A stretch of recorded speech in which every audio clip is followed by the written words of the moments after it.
امشب در 24 ترامپ گفته به نظر ایران وقت تلف میکنه ولی او مشکل آمریکا با جمهوری اسلامی رو حل میکنه. Iran wants to deal with us, but they don't know how. They really don't know how. We had a meeting with them on Saturday. ترامپ میگه اگر تهران از رویای هسته‌ای دست نکشه، واشنگتن واکنش شدیدی نشون میده.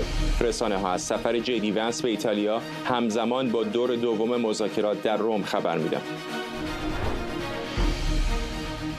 گزارش از گفتگوی مستقیم 40 دقیقه‌ای عراقچی و ویتکاف در مسقط. تهران هم میگه وزیر خارجه ایران برای مشورت با کرملین راهی مسکو میشه. از استودیوی ایران اینترنشنال این 24 است با فرداد فرهزاد. بینندگان ایران اینترنشنال در ایران و سراسر جهان سلام و وقت بخیر. رئیس جمهوری آمریکا ساعتی پیش گفت اگر ایران از رویای ساخت سلاح هسته‌ای دست نکشه، آمریکا واکنش سختی نشون میده که این واکنش شاید شامل حمله به تأسیسات هسته‌ای این کشور بشه. دونالد ترامپ در دیدار با رئیس جمهوری السالوادور در کاخ سفید گفته آمریکا با ایران مشکل داره ولی به گفته آقای ترامپ او این مشکل آسان رو حل میکنه. پیش از صحبت‌های ترامپ هم بلومبرگ گزارش داده بود همزمان با دور دوم مذاکرات هسته‌ای ایران و آمریکا در روم قرار جدی ونس معاون رئیس جمهوری آمریکا هم به ایتالیا بره. به نوشته بلومبرگ هنوز مشخص نیست جدی ونس در مذاکرات حضور مستقیم داره یا نه. همکارم سمیرا قرایی از کاخ سفید و آرش علایی از کنگره به ما پیوستن. سمیرا، به خصوص در این 1-2 ساعت گذشته جزئیات و اطلاعات جدیدی به خصوص توسط رئیس جمهوری آمریکا در مورد مذاکرات ایران و واشنگتن منتشر شده.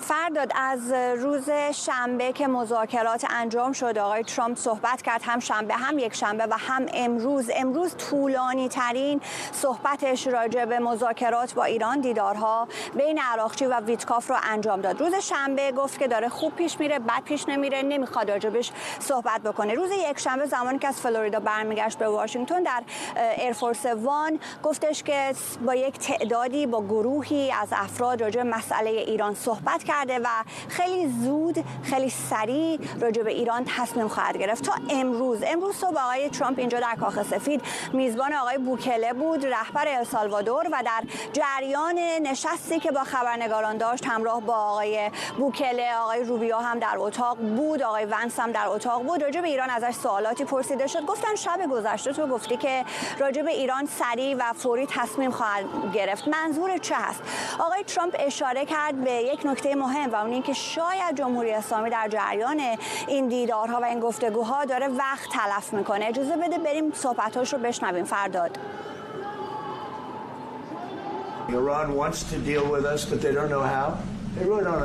ایران میخواد با ما مذاکره کنه اما نمیدونه چطور این کار رو انجام بده. اونا واقعا نمیدونن. روز شنبه با اونا جلسه ای داشتیم. شنبه پیش رو جلسه دیگه ای داریم. من گفتم این خیلی طولانیه. ایران باید رویای دستیابی به سلاح هسته‌ای رو کنار بذاره. اونا نمیتونن سلاح هسته‌ای داشته باشن.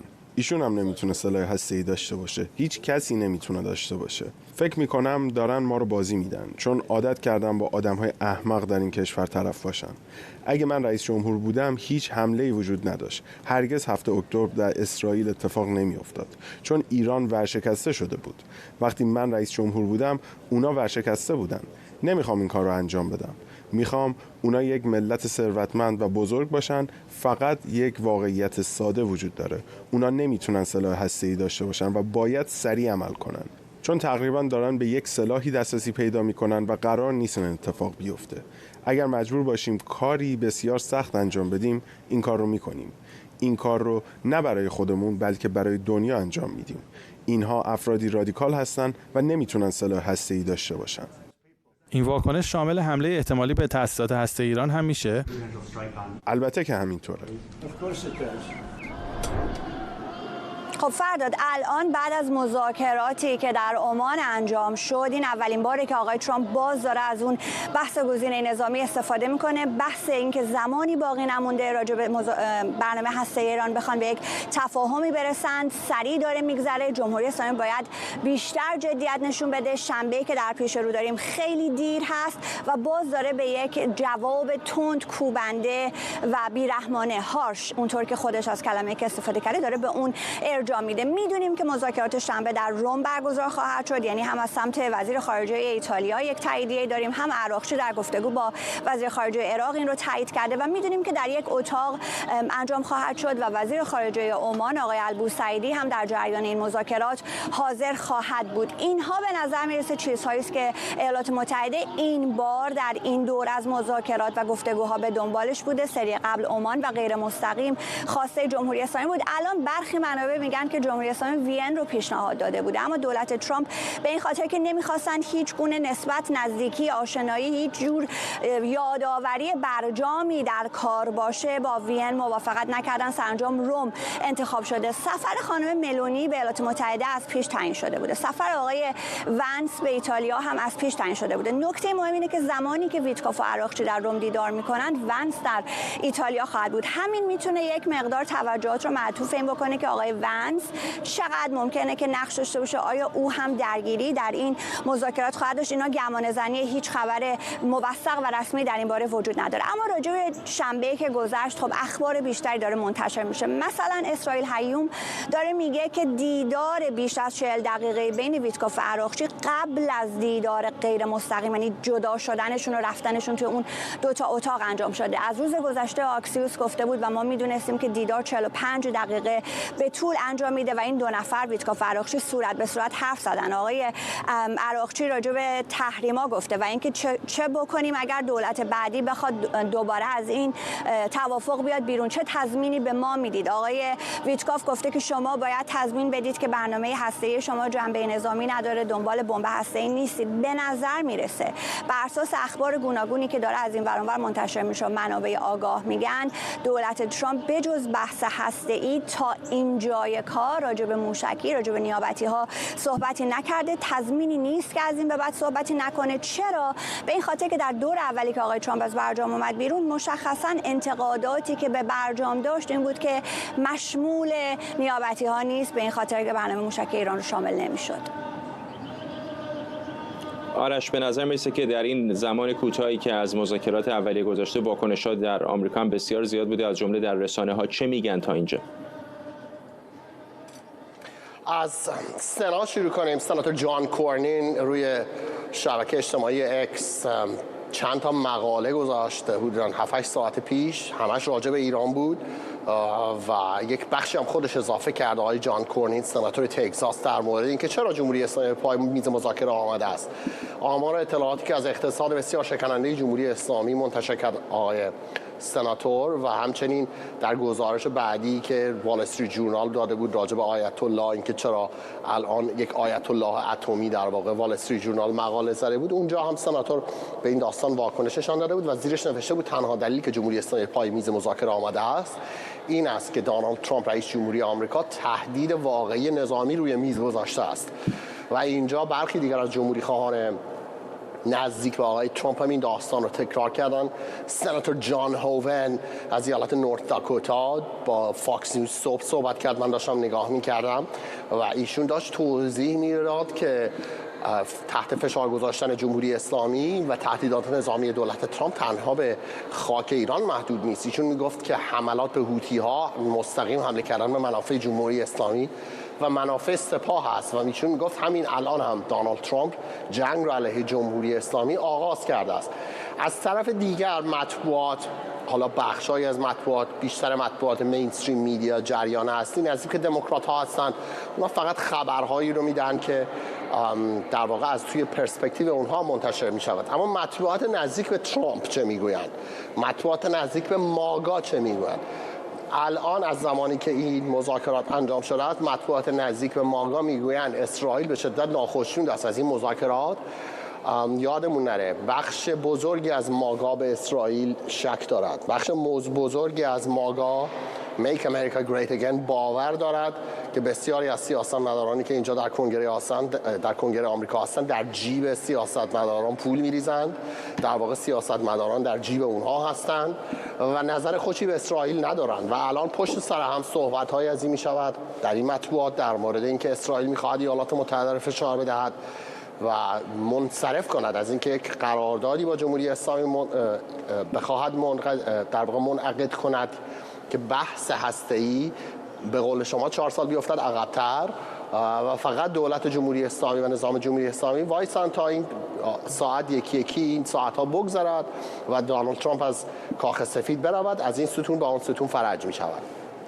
چند سناتور دیگر که من دیدم امروز صحبت می‌کردند داشتن میگفتند که اصلا هر گونه داشتن برنامه هسته‌ای برای جمهوری اسلامی خط قرمز است از این بار به بعد. بیشتر اینجا کسایی که در حزب جمهوری هستن معتقدن خود برجام این مسئله رو نشون داد. تا وقتی که قرار باشه جمهوری اسلامی برنامه اتمی داشته باشه که در تونل های زیرزمینی و دالان ها و توی کوه باشد و بعدم بازرسان بین المللی نتونن به اونجا دسترسی پیدا کنن، هیچ راهی وجود ندارد که بشه به جمهوری اسلامی اعتماد کرد. هیچ راهی وجود ندارد که شما بتوانید بگویید آیا سلاح هسته‌ای دارن میسازن، آیا دارن تست میکنن یا نمیکنن. و سناتورهایی که اینجا هستند مخصوصا جمهوری خواهان معتقدند برچیده شدن کامل برنامه هسته‌ای جمهوری اسلامی و بعد هم اینکه آژانس‌های به نظارتی در جهان مثل آژانس بین‌المللی انرژی اتمی بتوانند هر جا در هر زمان در هر مکان بتونن بروند در داخل ایران و اونجا بتونن از تأسیسات بازرسی کنن، ولی راه دیگری وجود ندارد که بخواهند دنیا در واقع مطمئن بشوند یا ببینن جمهوری اسلامی در واقع چه جور برنامه‌ای دارد انجام میدهد. و الان هم از دموکرات‌ها فعلا کمتر میشنویم. این رو میدونیم که دولت ترامپ برخلاف دولت بایدن در این زمینه اطلاعات رو فعلا با هیچ کسی به اشتراک نمیذارد، حتی اینجا با کنگره آمریکا. بنابراین اطلاعات در مورد طرف آمریکایی بسیار کم هست و فعلا به نظر میاد آقای ترامپ مخصوصا از اون صحبتایی که کرد گفت همه چیز در عمل مشخص می شود و ایشون گفت فعلا راجبش نمیخواهد صحبت کند. بنابراین ایشون فعلا در کار در واقع این که بخواد این یه سری از این جور اهداف رو تعیین بکند هنوز به هدف نهاییش نرسیده است. ممنونم از هر دوی شما. آرش علایی در کنگره و سمیرا قرایی از کاخ سفید با ما. حسین موسویان سفیر پیشین جمهوری اسلامی در آلمان هم در حساب اکسش نوشته ایران و آمریکا توافق کردند که عمان همچنان به عنوان میانجی باقی بمونه اما محل دور بعدی مذاکرات به جای مسقط روم باشه. آقای موسویان گفته بهترین گزینه اینه که دورهای بعدی مذاکرات در سفارت عمان و بعد به صورت چرخشی در تهران و واشنگتن برگزار بشه. مارک فیتزپاتریک پژوهشگر مؤسسه بین‌المللی مطالعات استراتژیک از واشنگتن دی سی به ما پیوسته. آقای فیتزپاتریک ممنونم که دعوت ما رو پذیرفتید. پیش از هر چیز برداشتتون از حرفای آقای ترامپ چه است که گفته به نظر میرسه که طرف ایرانی سعی در تلف کردن وقت داره اما او مشکل ایران رو حل میکنه؟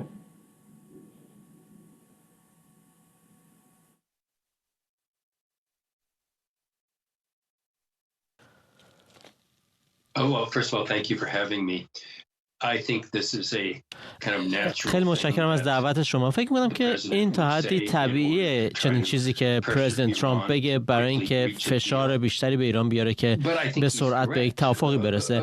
اما فکر می‌کنم که درست میگه. البته که ایران هم تلاش میکنه که در این گفتگوها برای خودش وقت بخره. این مذاکرات رو ترجیح میدن که تا حد زیادی به درازا بکشه تا از نظر زمانی برسن به اون زمانی که اروپایی ها خب بعد از اکتبر دیگه نتونن که مکانیزم ماشه رو به اصطلاح فعال کنن.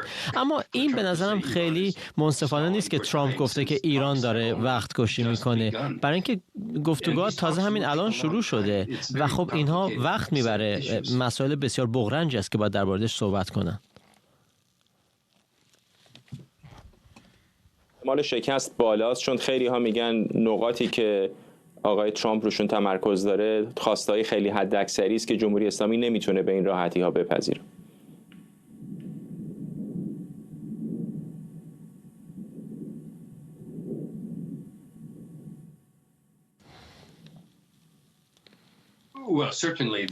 قطعاً تقاضاهای دلایل زیادی هست که فکر کنیم مذاکرات میتونن که فرو بپاشن و به سرعت هم فرو بپاشن.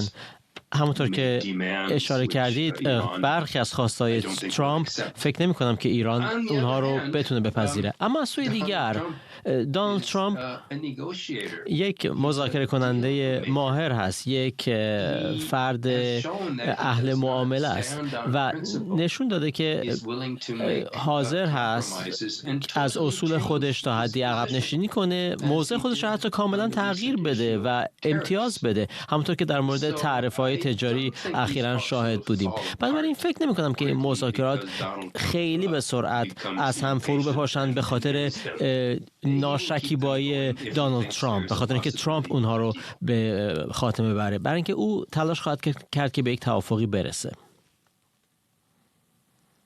آیا گمان می‌کنید که احتمال یک توافق هسته‌ای بدون بررسی موضوع برنامه موشکی جمهوری اسلامی و همینطور گروه‌های نیابتیش ممکن هست؟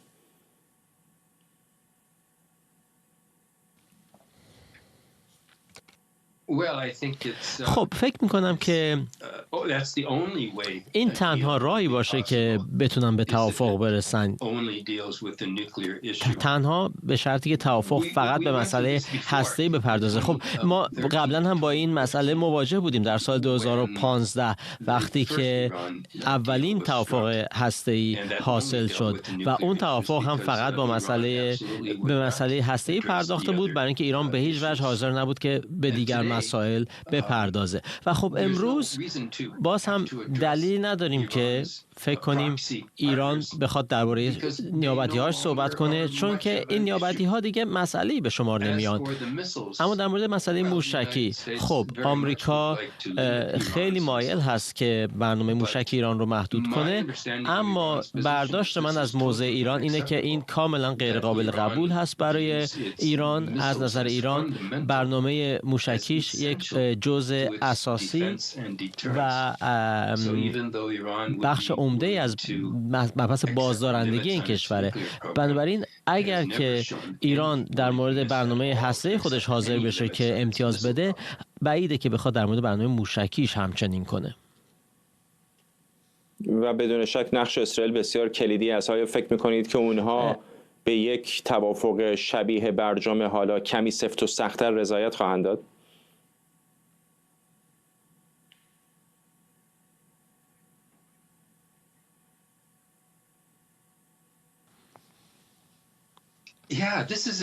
خب این یک زاویه خیلی جالبی هست. اسرائیل به چی رضایت خواهد داد و تا چه اندازه اهرم فشار داره اصلا اسرائیل روی دونالد ترامپ؟ وقتی که نتانیاهو به واشنگتن اومد و درباره ایران صحبت کردند، خب یک اختلاف نظری بینشون بود.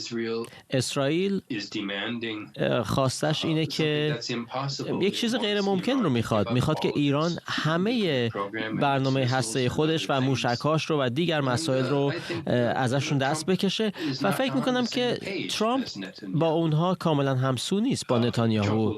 ترامپ البته به اسرائیل گوش خواهد داد، ولی در نهایت امر ترامپ تصمیم خودش رو خواهد گرفت، چیزی که بر اون باور داره که به نفع آمریکاست. و خب نفع آمریکا و منافع آمریکا همیشه کاملا همپوشانی با منافع اسرائیل نداره.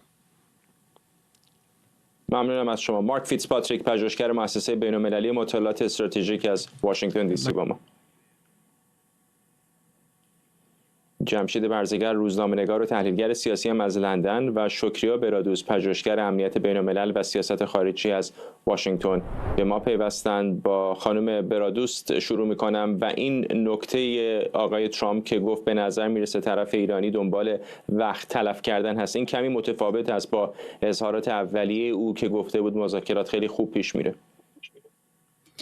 به نظر من حرفایی که ترامپ زد، بخشی از این حرفایی که صحبتایی که جمهوری اسلامی پیام‌هایی رو که داره آشکارا میکنه، جدا از حرفی که زدید که ترامپ به این نتیجه رسیده که این نتیجه که تمام سیاستمدارای چه آمریکایی چه غربی این رو میدونن و آشکاراست، این سیاست جمهوری اسلامی که دوست دارن با وقت کشی این مذاکرات رو طولانی کنن، مذاکراتی که متفاوت از برجام وقت یکی از ایندیکیتورها یا یکی از موضوعات مهم این مذاکراتی که اجازه نمیده جمهوری اسلامی همون سیاست قبلیش رو ادامه بده و طولانی کنه. بیش از 20 ماه طول کشید تا برجام به نتیجه برسه، ولی اینجا بر حسب اون ددلاینی که در اکتبر دارن که اگر به نتیجه نرسن اروپایی‌ها میتونن اسنپ بک رو فعال کنن، یا اون 2 ماهی که چیزی که غیر رسمی میدونیم ددلاینیه که یا موعودیه که ترامپ داده به جمهوری اسلامی، و اینکه الان هم میبینیم ترامپ میخواد زود به نتیجه برسه، چیزی که در اکثر سیاست‌های خارجیش داریم میبینیم که زود میخواد به یک چیزی برسه تا بتونه یک پیروزی رو در سیاست خارجی خودش به دست بیاره. ولی در موضوع دیگری هم به نظر من مهمه در موردش تحلیل کردیم، اینه که ترامپ میگه جمهوری اسلامی میخواد مذاکره کنه و این حرفش ما اینجوری میتونیم تحلیل کنیم که جمهوری اسلامی وقتی که به عمان رفته و مذاکراتی انجام داده، کاملا اون نرمشی رو که از خودشون نشون دادن در مقابل ویتکاف و در مقابل آمریکا، حتی از اون 45 دقیقه‌ای که با ویتکاف نشستن نشون دادن که هر جوری هست حاضر به گفتگو هستن، و اون نرمشی رو که نشون دادن این اطمینان رو به آمریکایی‌ها دادن که بله اینها میخوان هر جوری شده به نتیجه یا به مذاکرات برگردن.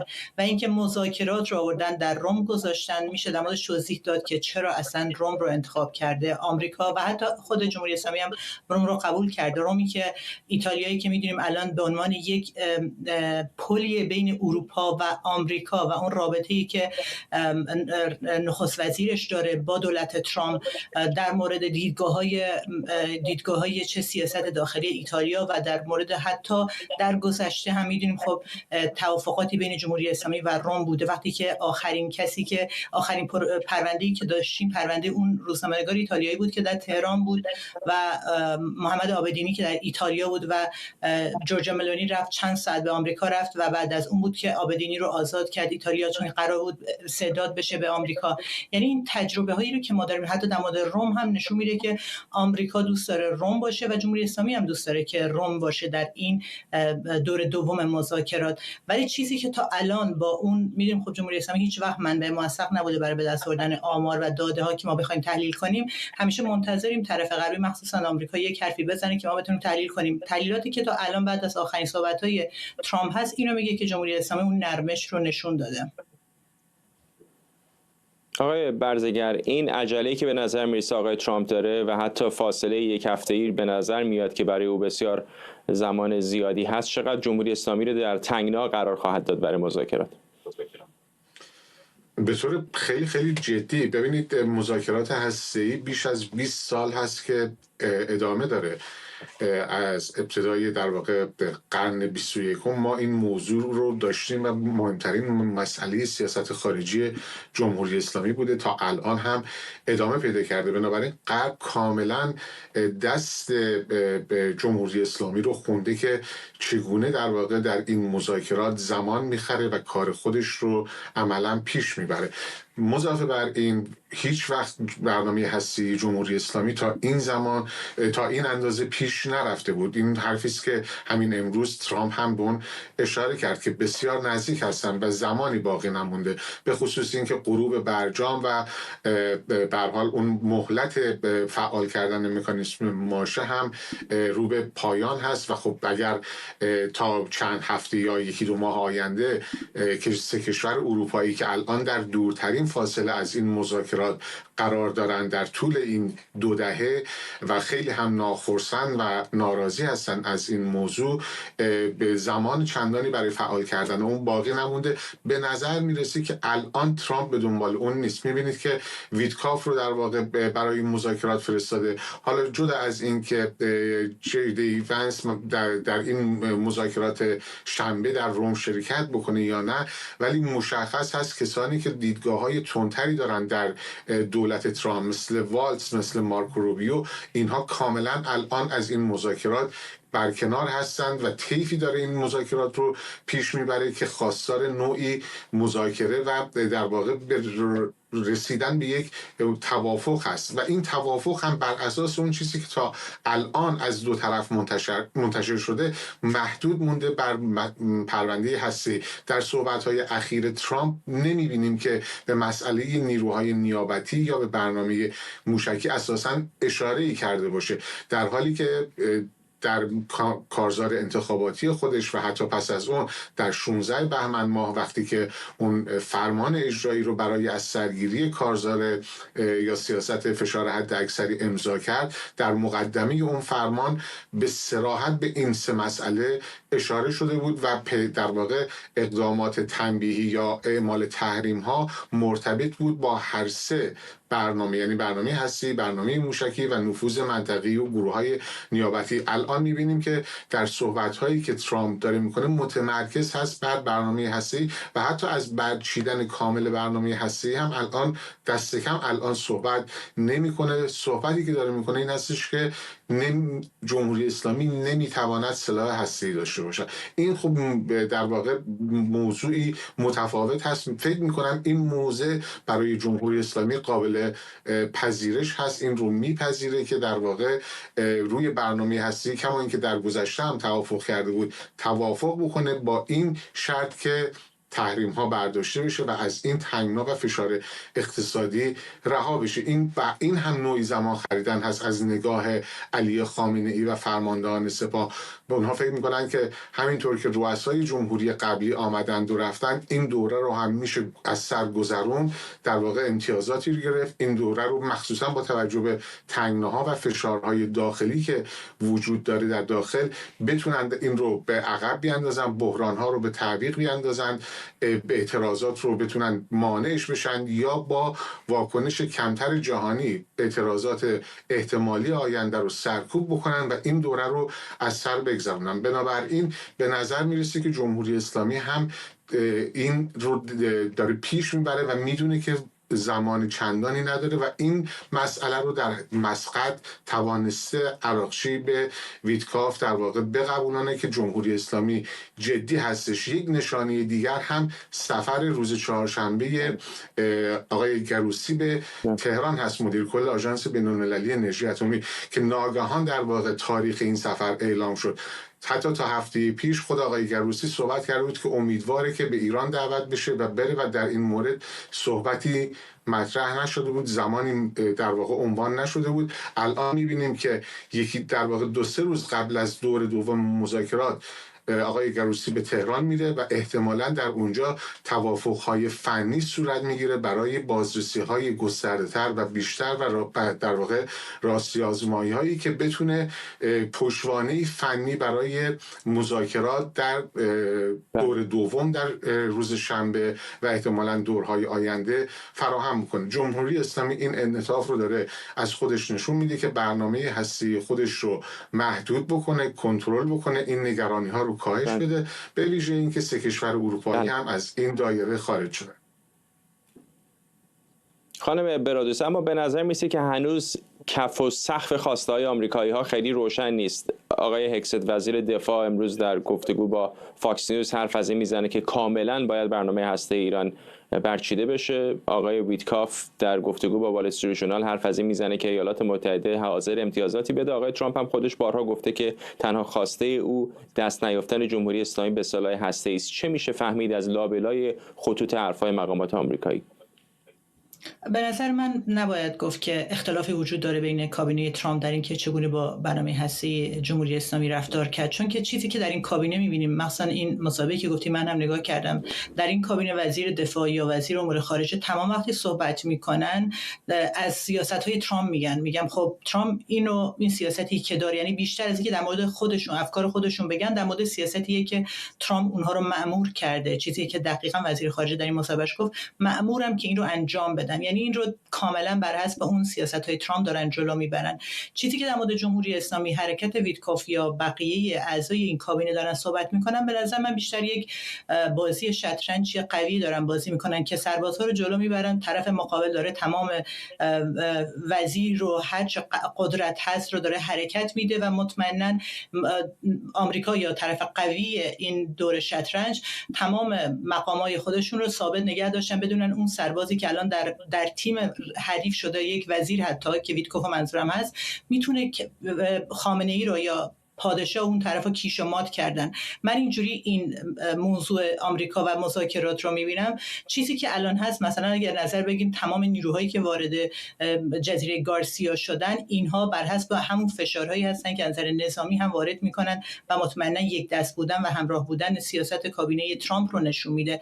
ولی در مورد اینکه در چه حوزه‌هایی میخوان توافق بکنن و به چه توافقاتی خواهند رسید، مطمئنا در مورد توافق مثل برجام و فقط برنامه هسته ایران نخواهد بود. چیزی که الان هست در تمام گزارش و صحبتایی که هست، درست جمهوری اسلامی گروه شبه نظامی ضعیف شدن، جدا از ضعیف شدن گروه شبه نظامی کشورهایی رو هم که در دستاش از دست داده. نمونهش اگر سوریه رو در نظر بگیریم، همین الان عربستان سعودی میخواد برگرده به سوریه سرمایه گذاری کنه، لبنان داره میاد که با سوریه روابط اقتصادی و نظامی داشته باشه، حزب الله خلع سلاح داره میشه، عراق با شیعه سودانی با دولت جدید سوریه رابطه گذاشته. یعنی تمام اون سیاست منطقه‌ای هم که داریم می‌بینیم جمهوری اسلامی از نظر کشورهایی هم که در اختیار داشت از دست داده. ولی آیا این به این منظور میاد که گروه‌های شبه نظامی و موضوعاتشون در این بحث مذاکرات نخواهد بود، همونطور که در برجام نبود؟ نه، این یکی از موضوعاتی که نباید اجازه بدن جمهوری اسلامی دوباره برگرده اون جبهه مقاومت خودش رو قوی کنه. و اینها موضوعاتی هستن که برای آمریکایی‌ها، نه تنها برای آمریکایی‌ها و اسرائیلی‌ها،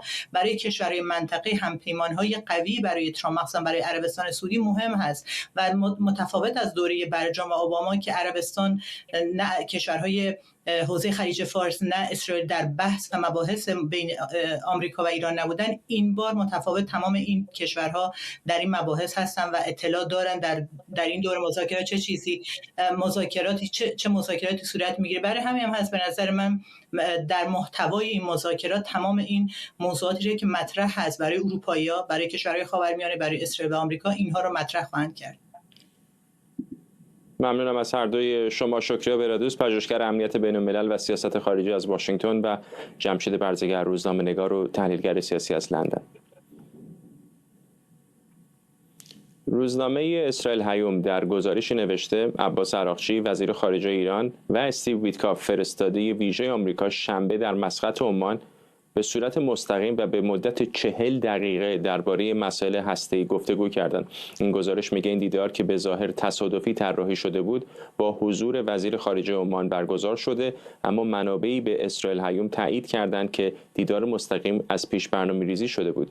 در این حدوداً 40 دقیقه ویتکاف بر حل اختلافات از طریق توافق تاکید کرده و عراقچی خواهان رفع تحریم‌ها شده و حتی به گزارش این نشریه نماینده ترامپ به تهران هم دعوت شده. عباس عراقچی، وزیر خارجه ایران، اواخر این هفته برای رایزنی درباره مذاکرات هسته‌ای به مسکو سفر می‌کنه. اسماعیل بقایی، سخنگوی وزارت خارجه، هم با اعلام این خبر گفته عراقچی در این سفر درباره آخرین تحولات مرتبط با گفتگوهای اخیر با واشنگتن با مقامات وزارت خارجه روسیه بحث می‌کنه. بقایی گفته تهران در چارچوب برجام و قطعنامه 2231 شورای امنیت به تعامل با همه اعضای این توافق ادامه میده. در دقایق گذشته هم رسانه‌های ایران گزارش دادن عباس عراقچی با وزرای خارجه ترکیه، عربستان سعودی، بحرین و عراق درباره مذاکرات شنبه گفتگو کرده. مهر جاودانفر، تحلیلگر مسائل ایران از تل‌آویو، و احمد بخشیده، استاد دانشگاه دوستی ملل از مسکو با ما هستند. با آقای بخشیده شروع می‌کنم. وزیر خارجه ایران، عازم جایی است که شما هستید، مسکو، برای دیدار با مقامات روسی. چقدر فکر می‌کنید نقش روسیه کلیدی هست در این مذاکرات ایران آمریکا؟ با درود خدمت شما و جناب آقای جاودانفر عزیز. خب طبیعتا روسیه نقش مهمی رو ایفا می‌کرد به واسطه اینکه بحران اوکراین گره خورد به مذاکرات ایران و آمریکا و مهار برنامه هسته ایران. همین ساعتی پیش هم معاون وزیر خارجه روسیه آقای رودنکو که چند روز پیش گفته بود اگر ایران مورد حمله نظامی آمریکا یا کشور دیگه منظورش اسرائیل بود قرار بگیره، روسیه تعهدی نداره که بخواد از ایران کمک نظامی انجام بده و در واقع این سیگنال رو داشت مستقیما اعلام میکرد که جمهوری اسلامی باید بنشینه پای میز مذاکره. خب حالا ساعت ساعتی پیش هم گفتش که اون چیزی که در آینده نزدیک ما میتونیم ببینیم میتونه نتایج مثبت مشخصی باشه که انتظار داریم نتایج ملموسی رو هم به دنبال داشته باشه. از همین جهت من فکر میکنم که سفری که آقای عراقچی هم به مسکو میادش طبیعتا، حالا البته که انتظار تهران این هستش که مذاکرات بیشتر حول همون محور در واقع برنامه هسته‌ای باشه و روسیه حالا حمایت بکنه که بحث نیابتی ها یا موضوعات فرعی دیگه مطرح نشه. موضوعی که حالا نگاه روسیه هم با این تعبیر استفاده میشه که بحث مذاکرات هسته‌ای رو سیاسی نکنیم.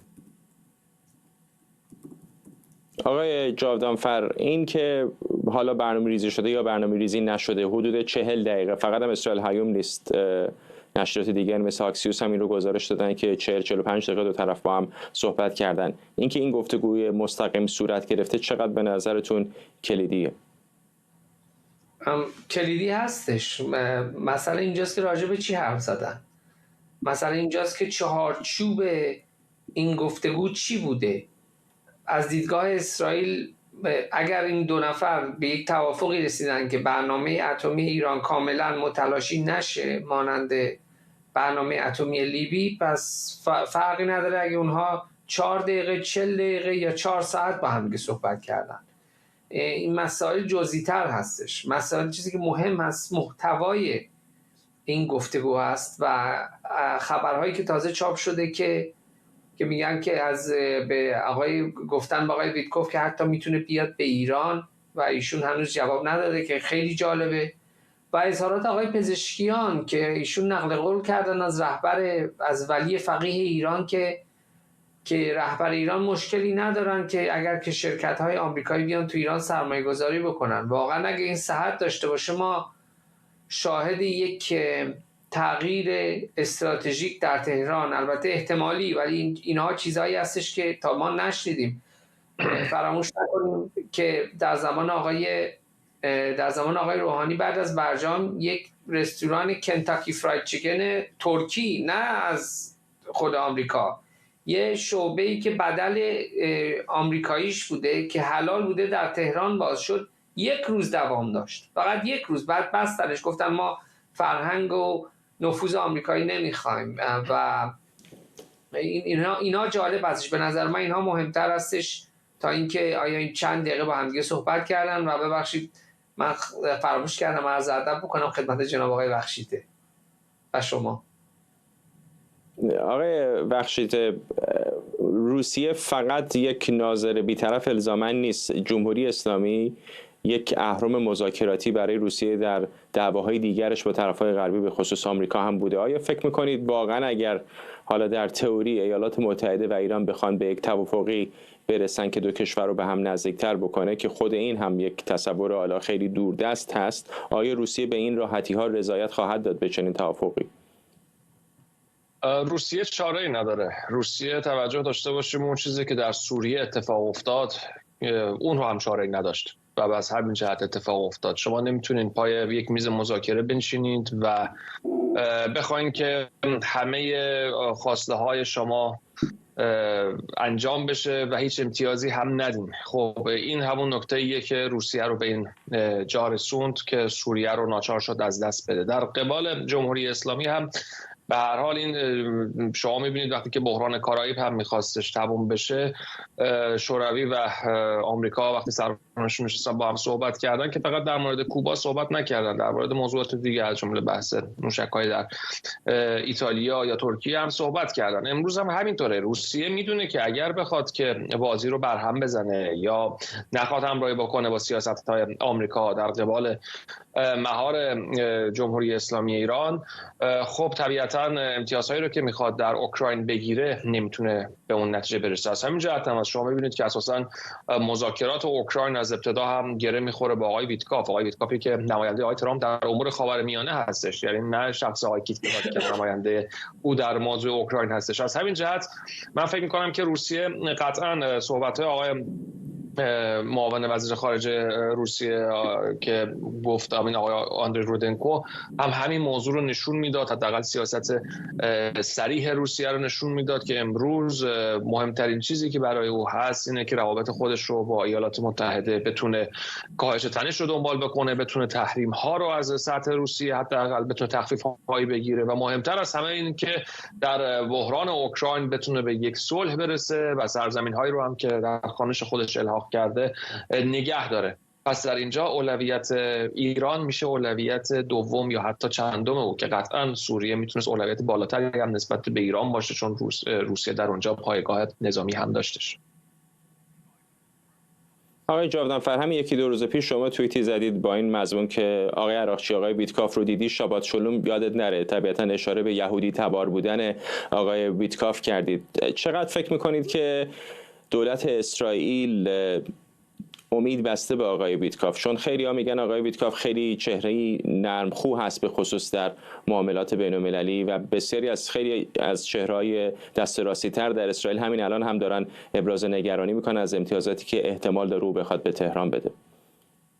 اولا با وجود اینکه آقای بیتکاف حامی یا کلیمی هستش و حامی اسرائیل هستش، ایشون وفاداریشون به آمریکاست و وفاداریشون به آقای ترامپ اولا.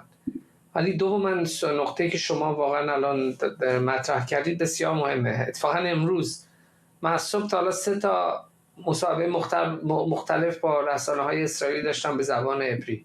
تو 2 تاشون از من پرسیدن که آیا این آقای ویتکوف میدونه ایران رو میشناسه، بلده چی کار داره، یعنی میشناسه مسئله ایران چجوریه، که چقدر مسئله پیچیده است، که چه کارهایی بایستی بکنه، که چه کارهایی نبایستی بکنه.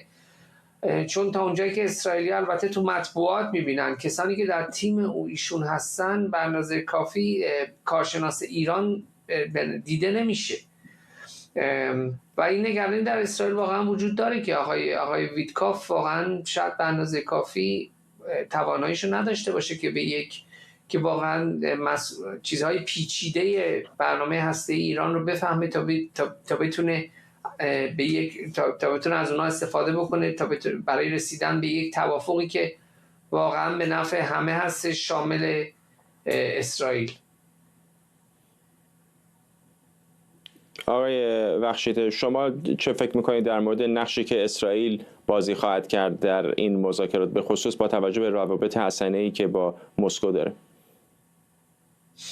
بله، مسکو که رابطه بسیار گرمی همیشه با اسرائیل داشته، به ویژه بین آقای نتانیاهو و آقای پوتین. از سمت دیگه حالا ما میتونیم در واقع از یک مثلث آقای ترامپ، آقای نتانیاهو و آقای پوتین وقتی که صحبت میکنیم و جناب جاودانفر هم حالا به بحث تبار یهودی آقای ویتکاف گفتن، از سمت دیگه آقای ویتکاف خب اصالتا به روس‌ها هم میشه از جانبی نگاه کرد که باز میگرده، یعنی یک روس یهودی بخوایم به اون سطحی هم نگاه بکنیم که البته آقای جاودانفر خیلی دقیق گفتن که او به هر حال متعهد هستش به منافع ملی ایالات متحده، اما وقتی که همه این اشتراک ها رو کنار هم دیگه میگذاریم طبیعتا دغدغه های اسرائیل هم خیلی مهم هستش و خب همون برمیگردم باز به همین جمله آقای رودنکو که من فکر کنم خیلی جمله پرمعنایی بود در مجلس دومای روسیه که وقتی میخواستن توافقنامه رو امضا بکنن، اون گفت